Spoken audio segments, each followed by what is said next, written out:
Hello friend, आप सब कैसे हैं। दुर्गा पूजा समाप्त हो चुका है और ग्रुप डी का एग्जाम नेक्स्ट मंथ में है। आप लोग जोर से लगिए और क्लियर कीजिए, यही मेरा कामना है। तो सब्जेक्ट है मैथ, इसमें ट्राइगोनोमेट्री पढ़ा रहे हैं और 2-4 वीडियो हो चुका है। अब सवाल बनेगा।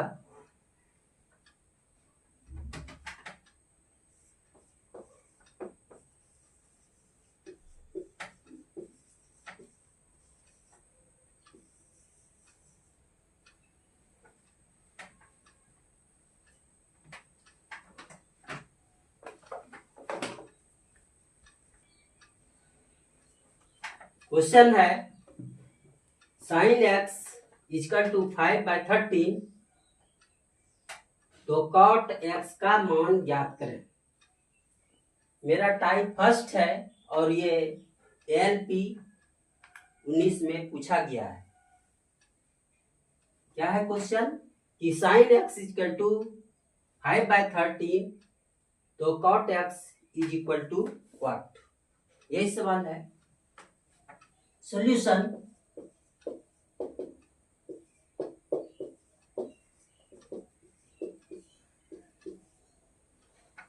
सबसे पहले हम जानेंगे कि साइन थीटा हो, एक्स हो, अल्फा हो, बीटा हो, एंगल कुछ भी हो सकता है। यानी यहाँ क्या है कि साइन एक्स, तो sine x equal to formula होता है P/H, पढ़ा चुके हैं। तो 3 चीज है P, B और H। इसका मतलब कि P का वैल्यू दिया है और H का वैल्यू दिया है। तो 3 चीज में 2 चीज हमको दिया है P और H, तो क्या निकाल लेंगे हम B। कभी क्या होगा B और H दिया हुआ रहेगा, अब क्या निकालना होगा P। तो यहाँ P और H है, तो क्या निकालेंगे B। तो B बराबर फॉर्मूला होता है √H² - P²। पढ़ा चुके हैं सारा फॉर्मूला। तो कहने का मतलब H का जो मान है मेरा 13 है, 13 का होल स्क्वायर करेंगे तो 169 आएगा, माइनस 5 का होल स्क्वायर करेंगे, P का मान 5 है, 5 का होल स्क्वायर करेंगे तो 25 हो जाएगा। ओके, अब आ गया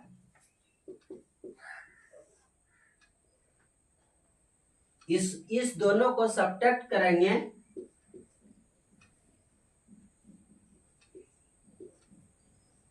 इतना वैल्यू होगा और इसका वर्गमूल जो होगा 12 होगा। यानी B का वैल्यू मेरा निकल गया 12। तो कहता है कि cot x का मान ज्ञात करें। तो cot थीटा या cot x tan हम जानते हैं P/B, तो cot क्या होगा B/P। ओके, B का मान 12 और P का मान दिया हुआ है यहाँ 5, यही मेरा आंसर हो गया। तो ट्राइगोनोमेट्री में बतलाए थे कि 6 खिलाड़ी होता है, तो ये तो वैल्यू निकाल लिए, यहां तक मेरा आंसर हो गया। अब कहेगा कि कॉस का निकालने के लिए, इसी में बतला रहे हैं कॉस का निकालने के लिए, तो कॉस क्या हो जाएगा, आधार बाय कर्ण होता है। आधार का वैल्यू क्या है मेरा, यहां से 12 हो गया और कर्ण का वैल्यू क्या है 13 है, ये मेरा आंसर हो गया। अब बोल दिया कौशिक का निकालने के लिए, तो कौशिक का कैसे निकालेंगे, देखिए साइन का अपोजिट होता है कौशिक। क्या होता है, साइन का अपोजिट कौशिक। तो यहाँ ये लिखना नहीं होगा, क्योंकि साइन का अपोजिट कौशिक होता है। तो साइन का वैल्यू दिया हुआ है 5/13, तो इसको क्या करेंगे 13/5 कर देंगे। ओके, अब देखिए यहाँ कॉट है। अब बोल रहे हैं कि 10 का वैल्यू क्या होगा। तो हम कॉट का वैल्यू निकाल चुके हैं, कितना, 12/5। तो कॉट का अपोजिट 10 और 10 का अपोजिट कॉट होता है। तो 10 जो होगा वो क्या होगा, 5/12 हो जाएगा। अब कॉस है, कॉस का अपोजिट होता है सेक।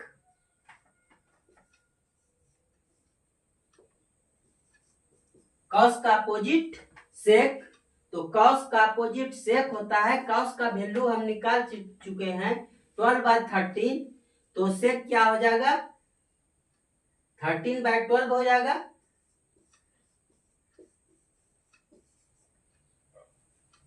तो एक का वैल्यू निकालने के बाद हम ऑलरेडी 5 का वैल्यू निकाल सकते हैं। ठीक है, ओके। नेक्स्ट क्वेश्चन है कि यदि tan थीटा इक्वल टू √5/2 तो सेक थीटा का मान ज्ञात करें। ये एनटीपीसी का CB2 का क्वेश्चन है और 2022 में पूछा गया है। ओके, तो solution, tan theta is equal to √5/2 है। इसका मतलब कि tan का जो फॉर्मूला होता है P/B होता है, यानी P का वैल्यू √5 एंड B का वैल्यू 2। तो P, B और H तीन चीज है, इसमें P, B का वैल्यू दिया हुआ है तो क्या निकलेगा, H निकलेगा। तो H is equal to √P² जोड़ B² होता है ना। तो √5 का होल स्क्वायर प्लस 2 का होल स्क्वायर। देखिए यहाँ √5 का होल स्क्वायर यानी √5 इंटू √5। तो √5 इंटू √5 5 होता है। √6 इंटू √6 डायरेक्ट 6 होगा। √7 इंटू √7 7 होगा। अब देखिए ये होता है कैसे, √5 इंटू √5 तो 25 होगा और 25 का वर्गमूल जो है 5 होता है। सिमिलरली √6 इंटू √6 तो 36 होगा, इसका वर्गमूल 6 होगा। उसी प्रकार से √7 इंटू √7 तो 49 होगा और इसका वर्गमूल क्या हो जाएगा, 7 होगा। क्लियर हुआ कॉन्सेप्ट। तो यहाँ क्या हुआ मेरा 5, इसको होल स्क्वायर करेंगे तो 2 इंटू 2 इक्वल टू 4। तो 5 और 4 इक्वल टू √9। 9 का वर्गमूल क्या हुआ, 3।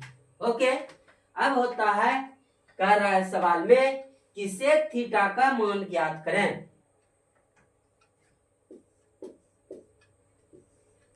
तो कॉस का अपोजिट सेक होता है, हम बतलाए थे। 3 ही फार्मूला याद रखेंगे और 3 जो है टेक्निक से याद रखेंगे। तो कॉस का अपोजिट सेक होता है। कॉस का होता है आधार बाय कर्ण, तो सेक का क्या हो जाएगा, कर्ण बाय आधार। तो कर्ण का वैल्यू 3 एंड बी का वैल्यू यहां है 2। यही मेरा आंसर हो गया।